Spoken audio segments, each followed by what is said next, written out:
сабағымыз қазақ хандығы Ресей империясына қосылуы. Бүгінгі зерттейтін тақырыбымыз Әбілқайыр ханның аңғаянында патшайымға жазған хатының себептері мен мысалдары қандай болды? Бұл біздің зерттеу сұрағымыз. Сонымен бірге бүгінгі сабақтың негізгі мақсаты, оқу мақсаттары қазақ хандығының ішкі саяси жағдайын талдаймыз және қазақ хандығының сыртқы саяси нәтижелерін анықтауымыз қажет бүгінгі сабақтың барысында. Жақсы, ал енді үй тапсырмамызды қайталайық. Неге үй тапсырма берілмеді? 18-ші ғасырдағы қазақ-орыс қарым-қатынастарын түсініп оқу. Жақсы, қарым-қатынастар неден басталған еді? Сұрғын сәулет туралы, иә қосыр?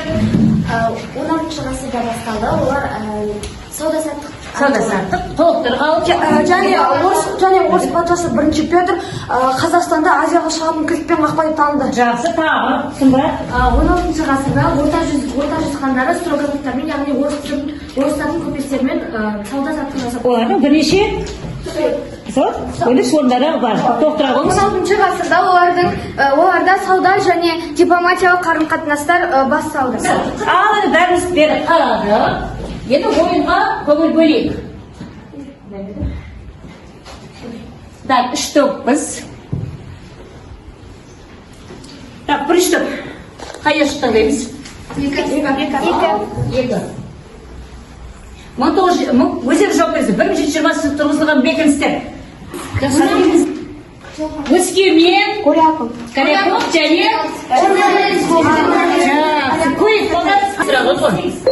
мына суретте нені көріп тұрмыз?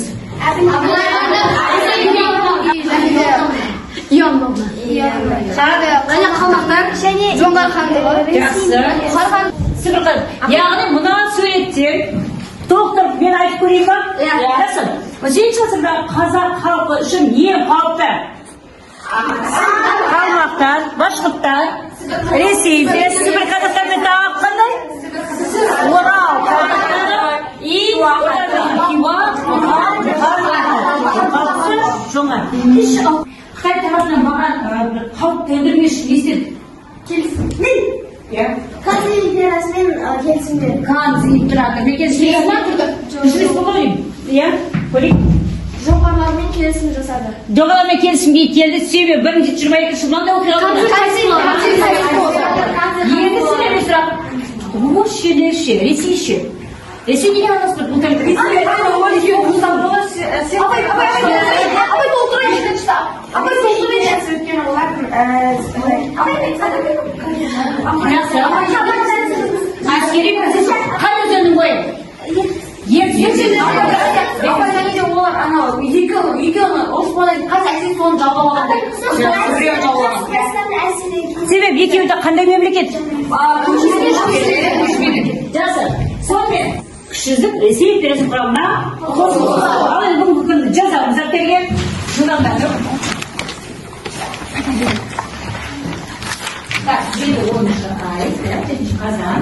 Кіші жүздің Ресей империясының құрамына қосылды. Кіші жүздің Ресей империясының құрамына қосылды. Хан кіші жүздің Ресейге қосылуы арқылы осы мәселені реттеуді де ойлайды. Қазақ басшылығының Ресейдің бодандығына өтудегі басты мақсаты жоңғарлармен күресте қолдау табу, орыс-қазақ сауда қарым-қатынасын дамыту, башқұрттар мен қалмақтардың тарапынан жасалатын шабуылдарға тойтарыс беру болды. Бұлай дейді, біз сіздерге оқытпен жұмыс істейміз және қосымша дерек беремін. Бірінші топ позиция, мен солай санаймын, өзіміздің тұжырымымызды дәлелдейміз. Бұл кезең, яғни Ресей империясының құрамына қосылу кезеңі қазақ хандығы үшін өте ауыр кезеңдердің бірі болды. Ескертеміз, қандай жағдайлар бар еді. Бірінші дәлелдейді. Және түсіндіреді. Себебі елде орталықтанған мемлекет болмады. Сепаратизм еске түсіреміз. Жарай ма? Екінші қатар. Мысал. Мен мұны мынадай мысалдар арқылы дәлелдеймін. Айтылған мәселе бойынша мынадай қорытындысын. Елдің батырағылық көрші мемлекеттер шабуыл күдетті. Осының қалында қауіп күдетті. Сондықтан да барына отырып, бұдан сұрап. Сепаратизм болған кезде ғой. Сепаратизм жоқ, бұл емес. Сепаратизм деген ол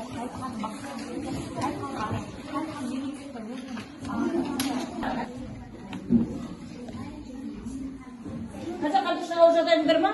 Жақсы. Менің ойымша, Тәуке хан қайтыс болғаннан кейін оның мұрагері Қайып хан таққа отырды.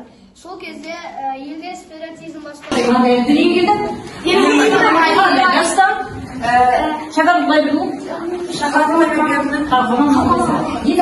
Осы жағдайда қазақ хандығы үшін ең ауыр жағдайдың бірі деген сөз анталаған жау. Мысалы көтереміз. Жоғарғы басшылықта сонда дәлелдеп өтірсіз ба? Жақсы. Үшінші сағат ал, үшінші қояйық. Үшінші қадай. Екіні. Я? Олар өз ойларын толық әрі нақты жеткізді. Керемет. Енді біз осы сабақты қалай меңгердік? Сілтеме арқылы, мен сілтемені басып, жайтсеку платформасына кіреміз. Ойын ойнаймыз. Бұл ойында квест. Білеміз, квестті қалай ойналатыр. Бөлмедегі заттарды пайдаланатып, жасаған сұрақтарды табамыз. Бүгінгі сабаққа қатысты. Ал көрейік. Сұрақтардың барлығына дұрыс жауап беретін болсақ, есік ашылады екен. Ал көрейік.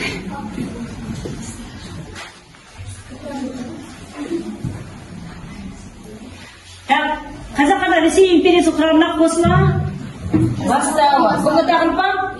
Ал жақсы. Бала, есік? Жауап. Енді істейміз. Неден бастаймыз?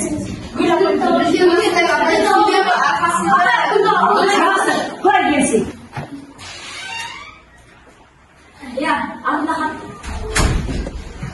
Саққа жауап береміз. 1711 жылы кіші жүздің қазақтарын Ресейдің қоластына қарай грамотаға ресми құжатқа қай патшайым кезінде қол қойды.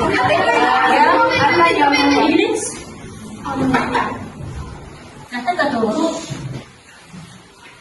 Шықты. Жақсы. Бішіп кетті. Енді сен. Вот, сұрақ. Қазақтардан ант алу үшін патша үкіметі Әбілқайыр хан 1731 жылы көктемде Петербургтен елші жіберді. Сол елшілікті бастап келген кім? Тевкелев, Таймашайлов, оншы Кирилл екен. Ал Тевкелев көрейік. Дұрыс па? Нәрсеге бұлда жасырысты ұсынысқа жол. Көші айтып көрсіңізі? Айтылсында. 17 20 29 бұдан да үш жауабы?